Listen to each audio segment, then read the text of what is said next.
Here's the average price of a home in Canada. It stands at close to $717,000, up 31% from last year, and that is the biggest annual gain on record. Meow, Huples cat. Yeah, house prices are going up, and I'm interested because I'm selling this house, probably listing it on, I think, the 13th of June. I think that's what we decided on. I have just this morning, on only 46 hours off from 4 nights, followed by 3 nights, I've just actually finished painting the balcony, and I'm quite pleased with how it looks. So yeah, Canada's seen a sustained bubble, and our real prices in American dollars have now gone beyond American average prices, which is unusual for us. So is the real estate market a bubble that's about to pop? We've asked that question many times. Even in the area we're building our off-grid home, prices have gone through the roof. They were very, very cheap when we bought there. I mean, 330,000 Canadian dollars for an old decrepit farmhouse, a barn, a finished nice studio, and 103 acres. Not a bad bargain. I doubt we could buy it for that now. Canadians need to be prudent in taking on new debt. It's important to understand that the recent rapid increases in home prices are not normal. Even without a shock, some of the factors that cause prices to rise fast could reverse later, and that could leave some households with less equity in their homes. That was Governor of Canada, and that's a fair warning. So for me and Kitty, what we'd have to do is we have to sell the home and everything for around about 750 Canadian to actually break our debt cycle and actually have enough money for the actual move to keep it neutral. And I would be happy to move in a neutral position. I'm looking forward to having maybe some extra cash left over to actually increase and repair some of the damage I've done to my personal savings by this move. So it's always going to be a risk, but you need to take a strategic look. Everybody's looking at the market going, the market's too high, it's risen really high for the last year, can't possibly rise that high again. Well, it can also completely crash. Nobody really understands or knows what the future is. But there's a couple of things here that mean, for me, I don't see a market collapse in the next year in housing in Toronto or Vancouver. The main reason is interest rates. Interest rates cannot be allowed to rise. They would rather have inflation take off for a period of time than to crimp what's left of the economy post-COVID. As I said, the governments want to be re-elected. I think it's coming. I think interest rates of 7 to 10% are absolutely possible within the next 2 years. I just can't see them in 2021. And the other factor, of course, is the most significant factor, is that homes are worth a lot of money right now. All homes, rubbish, small, tiny box condos are going for 700,000. There isn't enough equity on paper to finance buying homes in the $1 million range elsewhere. And now while that continues, while there's still a market for people to buy those homes, that's not going to break in the near term. It might slow down, but it's not going to just stop. The main reason is there's a lot of people who are sharing, living at parents with sizable amounts of equity, looking for somewhere to rent, looking for somewhere to buy that they can afford, and having huge problems doing that. So they're doing everything they can to try and get into the housing market. So it's still very much a position that a sudden reversal is highly unlikely unless there's an external serious black swan event. Just break down this message and whether it is unusual to hear a Bank of Canada governor using that kind of language. I think in most cases it would be unusual, but it's become very normal, David. And he's to be honest, these are stark numbers and these are strong messages. And I think most people who know anything about the Canadian real estate watched this news conference and went, no guff. We know this. This has been a problem for a year. The problem that we've all been talking about, and John has been talking more eloquently and longer about this than I, the question's not what's going on, it's what do we do about it, right? In a normal circumstances, you drop the interest rates and that would take some of the steam out of the market, and then we can start to figure out what's really going on from there. But those low interest rates are hard at work, kind of spurring on the economic recovery from COVID. So how do you balance that out? And I think the concern is that, yeah, you're right. 31% year over year growth, that's not sustainable. That's not healthy. That's not good. But how much of that is noise or just sort of this past weird year? And how much of that is a sustained sort of burst of growth in the broader real estate market? And we're already seeing things start to calm down a little bit in terms of sales volumes and prices. So yeah, it's unusual, but these are incredibly unusual times. John, you have noted there's a large proportion of investors buying up real estate. Is that an ongoing concern? I mean, the bank hasn't flagged it as one. I mean, certainly we're in Canada, we're well over 20% of homes and transacted are being bought by investors.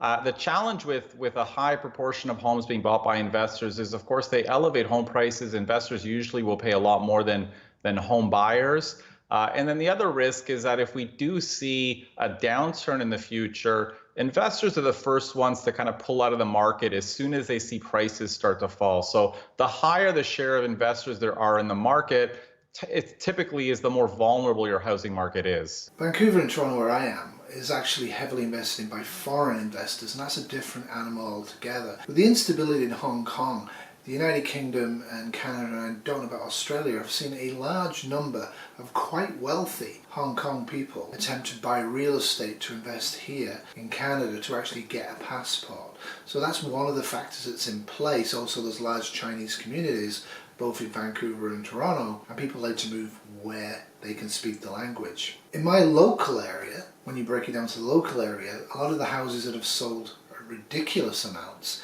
they've got a separate basement apartment. So for example, if this apartment I'm in here actually had a separate entranceway, which it does not, and I'm not installing one, it would probably increase the value of this property by $100,000 to $150,000. The market is insane. It's really disheartening. 29-year-old Patty Tracy has been house hunting for nearly 2 years. Even with a six-figure household income, getting into the market seemed tough pre-pandemic, but now his income has taken a hit, and with prices on a tear and extreme bidding wars the norm, home ownership seems even further out of reach for him and his fiancée. We were looking, and the houses in Guelph a year ago were $400,000, $500,000. Now they're like $600,000 to $800,000 a year later. How does that happen? He joins a growing cohort of young people who feel priced out of a market that's become even hotter during the pandemic. A report this month from the National Bank of Canada says the average down payment for a home in Toronto would take nearly a quarter century for a household making $180,000 a year to save, and more than 30 years for a place in Vancouver. It's not like we have crazy expenses, and yet there's just so few ways to be able to save that mountain of money that's required for, a 20% down payment on over $1 million to buy a house that needs some work. The bank of mom and dad is a factor too. According to a recent TD Bank survey, about half of millennial buyers say they rely on parents to chip in financially for home ownership. That's a stark increase from 2 decades ago, when parental help was used towards 14% of down payments.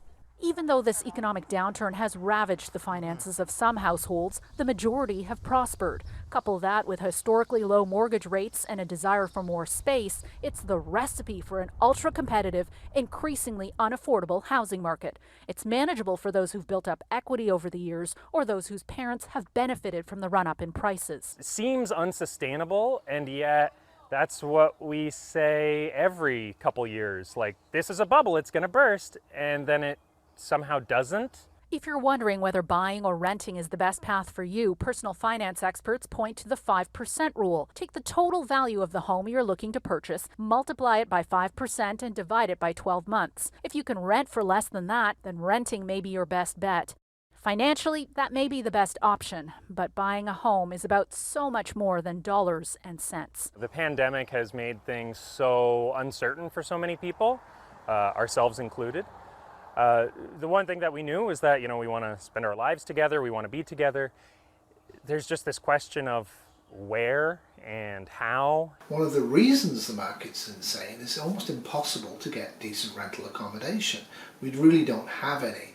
And housing market is actually way behind what the actual demand to buy is. So if interest rates do rise, it would actually reduce the demand to buy new houses, but it wouldn't take away the actual desire to have a bigger home or a home with a garden. That's very much a post-pandemic phenomenon.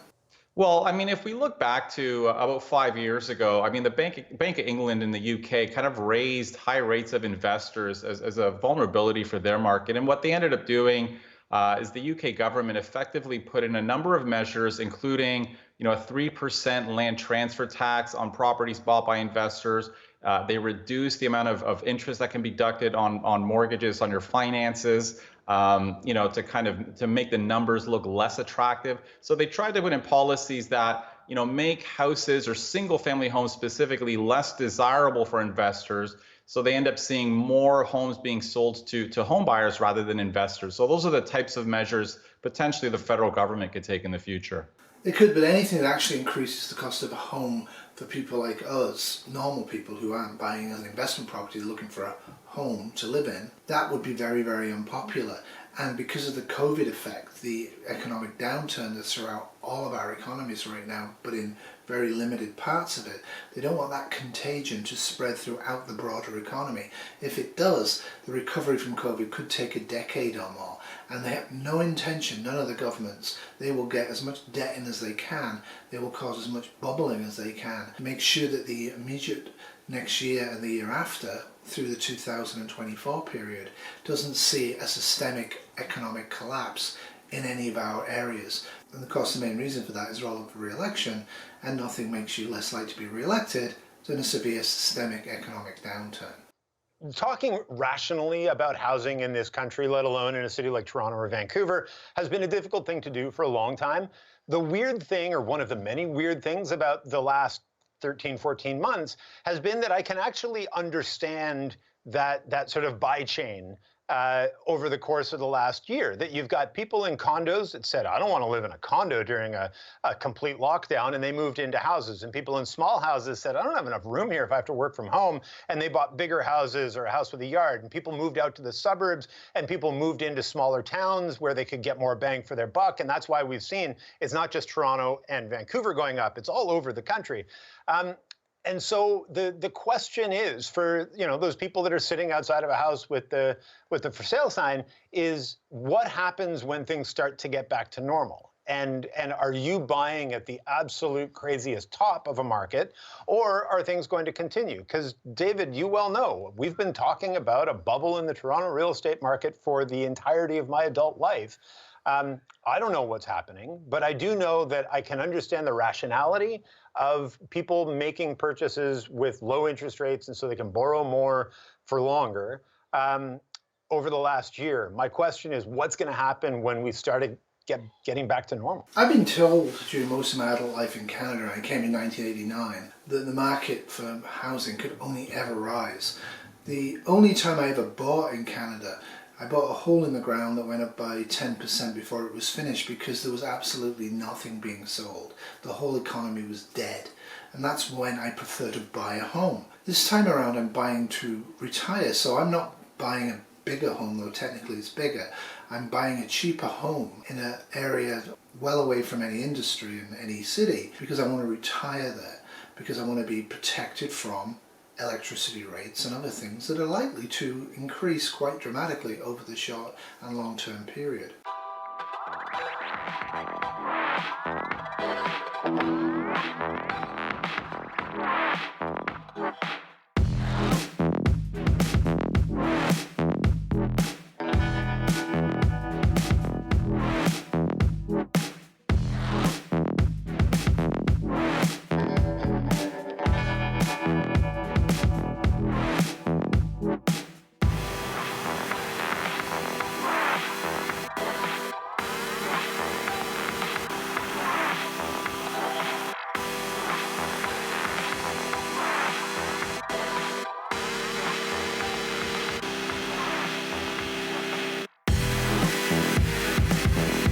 So we are in a bubble, but the bubble is a factor of quantitative easing and a lot of other factors, including inflation being spread into stock markets. What happens is that people need to put their money somewhere, and right now you're not getting a reasonable return from any investment. Some people are playing the stock market, some people are playing Bitcoin. The majority of smart people are investing in their homes. They're doing projects to make their homes worth more, or they're buying new homes. Everything's the original here. Original floors, original everything. So this seller is sprucing up. See, that looks better already. Hoping to get around $1.8 million for her house after a big jump in prices. I think now is a good time to sell. I think we were kind of at the peak right now. It may go up, may go down, but every once in a while you just have to jump in. Rates are low, prices are high. Her agent says record high prices have shut out some buyers. He recently listed a condo expecting lots of offers. 20 showings in 3 days. I'm getting ready for all the multiple offers and got the documents ready and no offers. So for me, that's kind of an indication like, oh, something's happening here. A slower market could be the new normal. While April is usually one of the busiest months for real estate, sales are down more than 12% from March. A slowdown is overdue, say many longtime market watchers. Many buyers are backing away after too many rushed showings and houses going far over asking price. The gamble was to place an offer, hope that you got the winning bid, and hold your breath that the house was in okay condition by the time you got the house for sure. This is me. I'm the youngest. For the Vancouver seller, a different problem. It's very emotional to move from the home that we've been in for a very, very long time. Lots of ties, lots of memories, lots of people have come through the house, and it's sad. We have to move on. It's time. Time to sell in this case, while others wonder about jumping in. But could there be a crash? There could be a crash, and how would it affect me, and what would I do about it? Well, when we bought this house in 2014, we bought it for a grand total of 459,000 Canadian dollars. And we have spent probably about 200 or slightly more than $200,000 on the home in the intervening 7 years.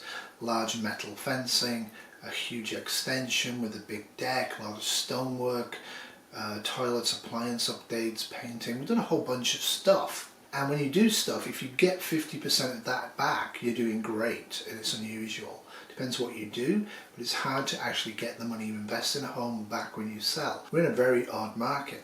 When we bought here, the 404 was then extended 6 months later, which put our prices up by 38% because of commuting. What's happened now because of COVID, a lot of people have moved way north or way outside of the major areas, and now a lot of the firms are saying, come back to work, we want you in our workplace. Not all of them, but a lot of them are starting to do that. So they sold in downtown Toronto, got their 1.5 million, rushed north, bought a cottage on, had it done up for 400,000, and they're now in a position where they cannot possibly commute to Toronto. But they're being told, if you want to keep working, you better come to Toronto and work in our office. So a lot of those people, if they can, like me and Kitty can, they're probably just going to retire, which actually will produce a lot of opportunities for people in their 20s to 40s, which are badly needed in our economy to get climbed vertically upwards in the ranks. But a lot of them are going to have to come back, and they cannot possibly afford downtown Toronto or downtown Vancouver, so they're actually trying to get into the peripheral areas that people from the downtown moved into, which we're in, because we're about 45 kilometers from the downtown, but we have a GO train service downtown, we have a highway downtown. So we're actually in an ideal sweet position. We have a large garden, we have really nice schools, we have 3 major parks that are an easy walk, and it's quiet and calm community. It's an ideal type of community. It's going to take off over time. So if things go badly, we're in trouble. So yeah, we've spent about probably this house is probably worth $650,000 Canadian.